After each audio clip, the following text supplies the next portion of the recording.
I will call it one of the activities, and I think it is a maneuver to have the court do something that it normally would not do.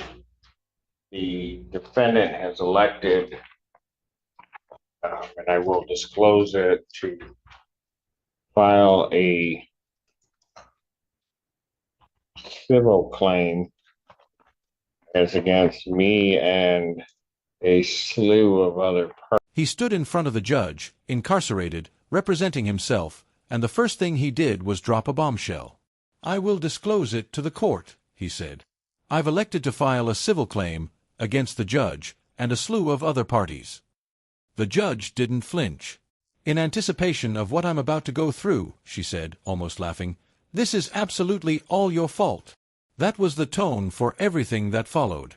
Daniel Magoo was facing two separate cases.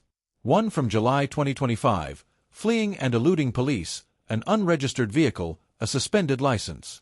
The other from March 2024, a third offense drunk driving charge, now elevated to a felony, plus an escape from custody.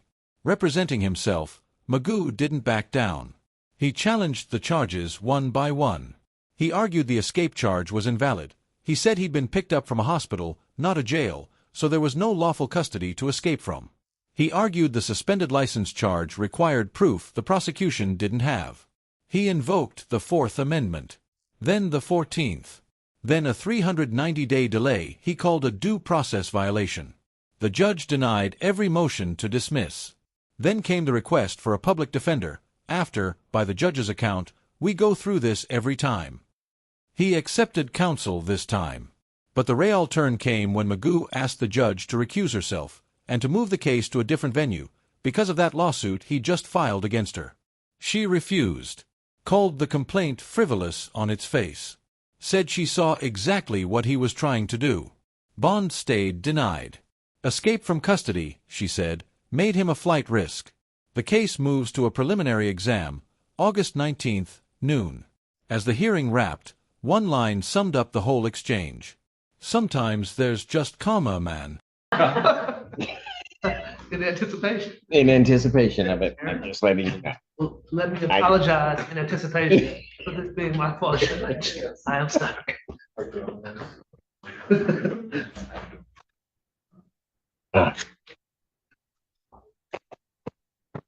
Court does call the case of the People versus Daniel Magoo.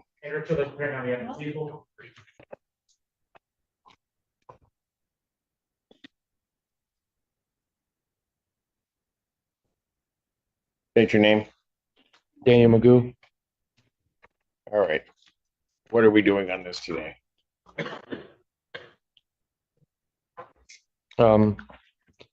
Your Honor, I have in regards to case number 25F4-523, I have a couple things I'd like to point out about a couple of the matters here today.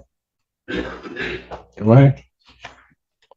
In regards to count 3, MCL 750197, lawfully detained or imprisoned in jail or confinement. Judging by the definition of the statute itself, Your Honor, it compels us to conclude that one has to be lawfully imprisoned or in jail. Jail being a facility operated by a local unit of government for detention of persons charged. At this location, defendant was located in a hospital and not a confinement by government agency or jail.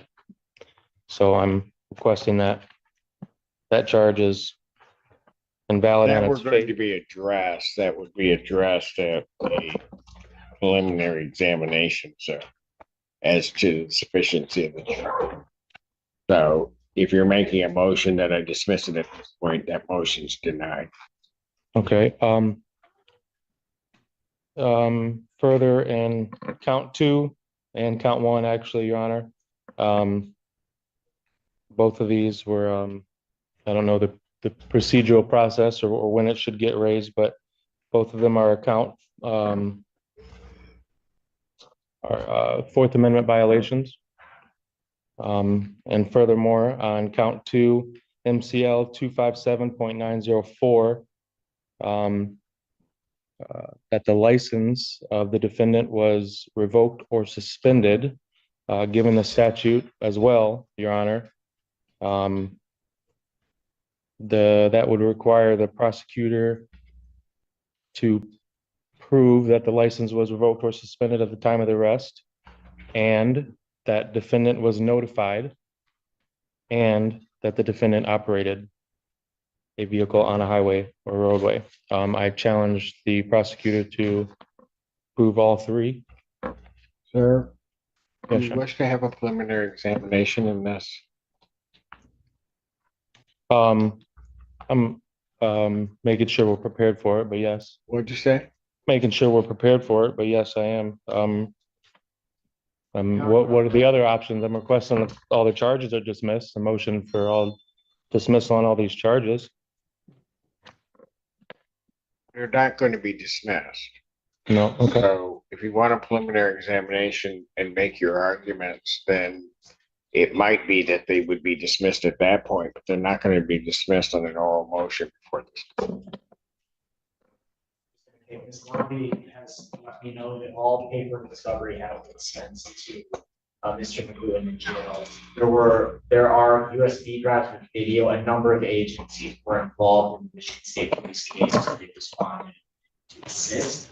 I believe she has obtained all of those videos, and those will be sent interdepartmental to jail staff to serve on Mr. McGowan, and I expect those to be in the interdepartmental mail tomorrow. Got it.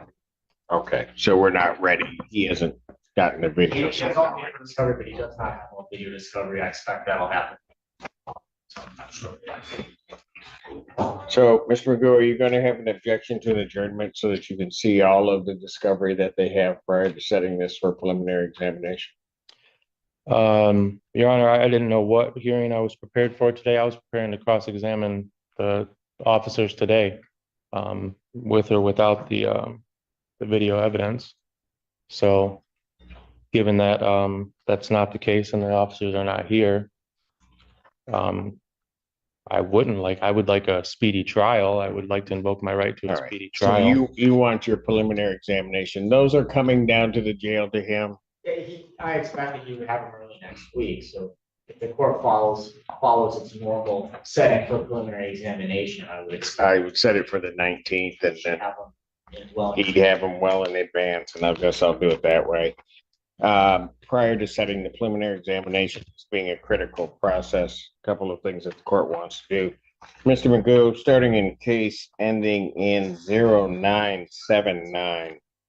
Mr. Magoo, you are before the court on a felony complaint that alleges 4 different counts, or 5 different counts, excuse me, fleeing and eluding 4th degree, which is a felony punishable by up to 2 incarceration, $2,000 fine plus court costs. Count 2 is operating an unregistered vehicle, which is a misdemeanor, punishable by up to 90 days. Operating without security, which is a misdemeanor, punishable with not more than 1 year or less than a $200 nor more than $500 fine plus court costs. Count 4, operating while license suspended, denied, and or revoked. That is a misdemeanor, punishable by up to 93 days. $500 fine plus court costs, and your vehicle would be subject to immobilization. Count 5 is refusal to obey a lawful traffic order of a police officer. That's a misdemeanor, punishable by up to 90 days, $100 fine plus court costs. Those events are alleged to have occurred on July 3rd, 2025, I-94 near Parker Road in Scioto Township. That is on the one case. On the other case, which is a 3-count complaint, that 3-count complaint alleges that on March 27, 2024, location of Dexter near Arcona in the city of Milan, Washtenaw County, state of Michigan, that you did operate a motor vehicle while intoxicated. That's a misdemeanor, punishable by up to 93 days, $500 fine plus court costs. There is, however, a third offense notice which transforms this into a felony charge. punishable by up to $500, $500 to $5,000 fine plus court costs, 1 to 5 years in jail, probation with 30 days or 1 year in jail, or at least 48 hours to be served consecutively. And 60 to 180 days community service, any rehabilitative programs the court deems necessary. Court could order you to pay the cost of the prosecution, plus cost of any emergency governmental services, and your vehicle would be subject to mobilization. Count 2 is operating while your driver's license was suspended, denied, and or revoked. That's a misdemeanor, punishable by up to 93 days in jail, $500 fine plus court costs. Count 3 is lawful escape from custody or escape from lawful custody, excuse me.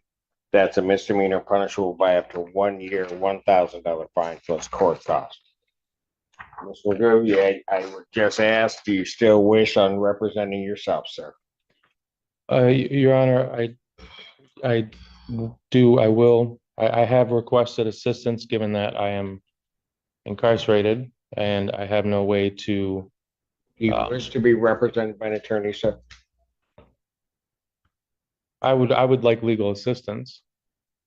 What do you mean by that? Would you like to be Well, represented by? I've called the Well, Mr. prosecutor. Magoo, we go through this every time. So here's what I'm going to do. I'm going to advise you that there are great perils in representing oneself. I've told you about that before on numerous occasions. That I would treat you the same as I would treat anybody else. You would have to know the Michigan court rules. You'd have to know courtroom procedure, and that you would be treated the same, not any more favorably, not any worse, as you would go through these proceedings. If you wish to represent yourself, you may proceed with the court's admonishment. I've advised you as to the penalty, the charges, the maximum penalties. I will now ask you the question, and I'm not going to just keep going around and around in circles when I ask you this question. Do you wish to be represented by counsel? If you wish to be represented by counsel, this court will ensure that counsel is appointed to represent you. If That is a yes or no. I would like legal assistance, yes, Your Honor. I'm going to take that as your request for counsel, is how I'm going to take that. And so these two cases now become public defender cases. Thank you, Judge Torsia, Feaster, Assistant Public Defender on behalf of the defendant. I believe Your Honor has already agreed to set it for examination. I will set, he's asked for examination in the case, and so I will set these for preliminary examination. Okay. Well, Your Honor, I would ask, given that one of these cases, in regards to the March 27, 2024 case, there is an undue delay. It's been over, I think, 390 some days since the warrant was requested, and this triggers due process violations under U.S. versus Levasco, People versus Bassard, People versus Rosengreen, and procedural unfairness, Sixth Amendment violations, and I do request that the prosecutor